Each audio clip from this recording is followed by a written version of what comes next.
ask you, we have Kamaru Usman working here tonight. He is on the desk. What would you like to say to him? Marty Fake Newsman, you got so lucky last time. You know what happened 2 days before? That was the biggest, worst fight of my life. That was my worst night, and that was your best night. Wait till the next time I see you. There ain't going to be no cheap shots. You're not going to be able to call fake nut shots. You're not going to call fake eye pokes and get 10 minutes of timeout and get a fake stoppage. I'm coming for you again. You know who was winning that last fight. You're on borrowed time. This is my time. I'm getting my... Because guess what? You're fake news. No one cares about you. No one cares about you. You're pathetic. Do you care about me? No, yeah, because you got the worst decision in the history of the sport. So many bad calls against me. No, you didn't. I stood right up. That wasn't even close. No, Marty Fake Newsman, you're full. You didn't break my face. I got right up and protested it right away. That was a fake stoppage. Heroes, villains, anti-heroes. Sports or comic books? Both. For every celebrated MMA fighter praised for their dedication and abilities in the Octagon, there are heels. Fighters absolutely despised by fans who thrive on boos rather than cheers. There are worthy contenders for this title of the biggest douche in MMA, but none come close to the supervillain of all time, Colby Covington. Who sat in front of a camera, belt on shoulder, donning a MAGA hat with sunglasses, and holding a sign with the words, "World Champion Colby Covington, make welterweight great again." Oh, too soft? Well, who spoiled Star Wars The Last Jedi and Avengers Infinity War on Twitter without a care for who he feuds with? Absolute douche move, I know. You hate him already, but why? Just who does Colby Covington think he is? We've covered the backstory of several other fighters in the past, athletes who were saved by combat sports in no small way. Their history of going from grass to grace is an ideology that we're familiar with and actively root for. So it's no surprise that athletes who fit this mold tend to turn out as heroes a lot of the time. However, Covington doesn't share a similar background. He might have had poor grades, but he still made it to some of the best university programs in the US. So it was just another American athlete with the leather jacket. Quite unoriginal and very boring. Coming into the UFC, Covington was every inch a Boy Scout. He carried himself like a gentleman and was a gracious sportsman the bulk of the time. For perspective, on the 8th of November of 2014, Covington fought his second opponent in the UFC, Wagner Silva. He might have been a fresh face at the time, but he was a beast in the Octagon and dispatched Silva in the third round via submission. After the Brazilian tapped out, Covington let go, got on his feet calmly, and bowed to his defeated opponent, who was still on the canvas. That image of Covington as a good sportsman contrasts sharply with his current image. So what happened? How did the angel fall from grace? Before we go any further, here's some backstory. Covington loved combat sports as a child, especially wrestling. So he spent a lot of the time watching pro wrestling and was a big fan of Ric Flair. This led him to wanting to become a fighter when he grew up.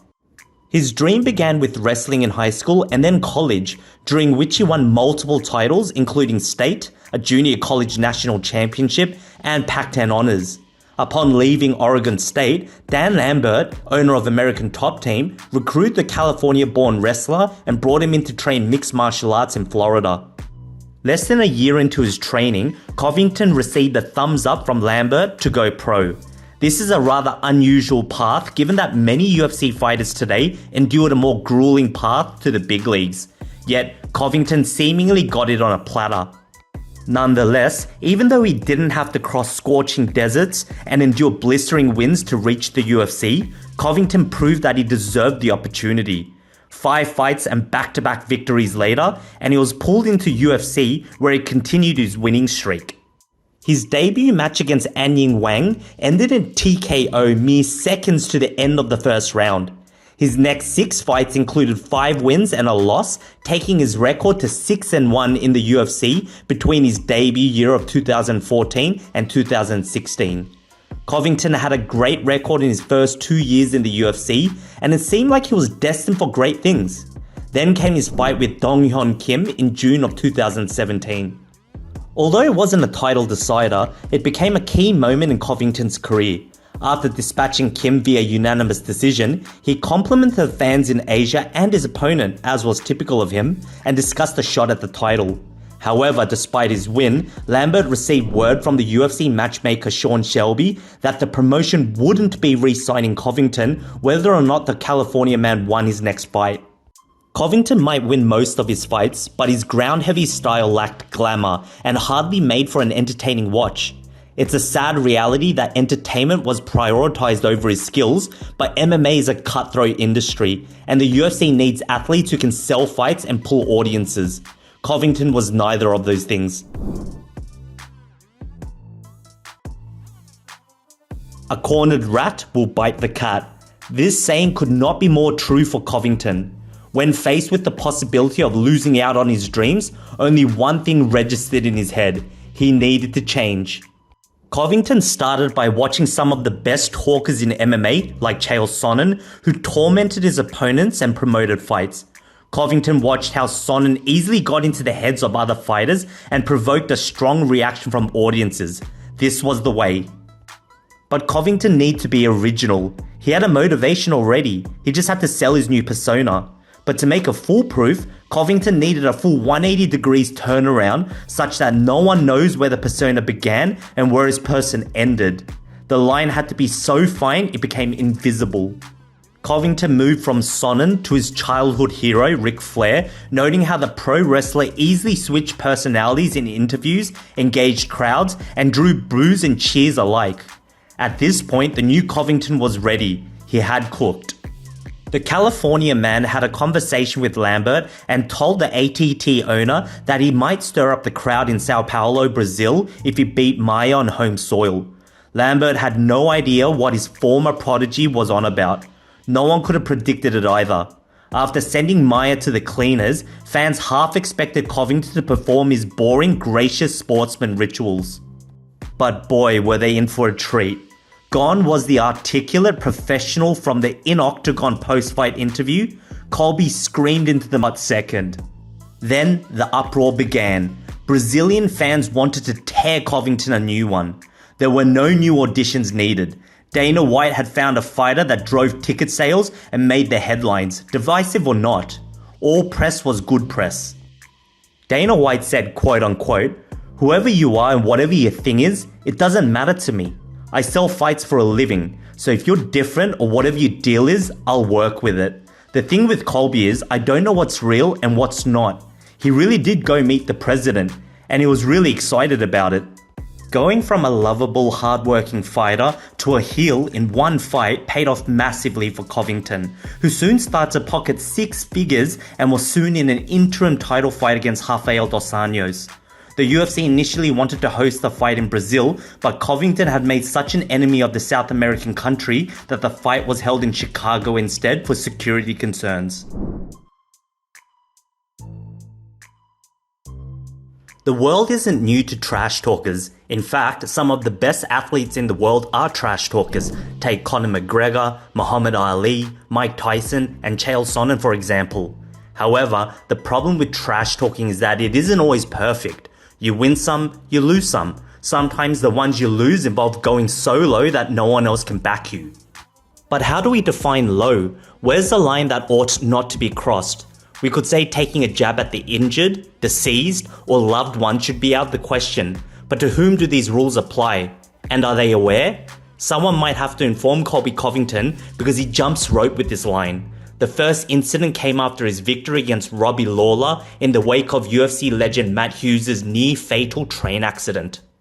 While most were sympathetic about the situation, Covington could not care less. In a move totally out of left field, he went after Hughes with all the truth bombs and allegations that he could muster.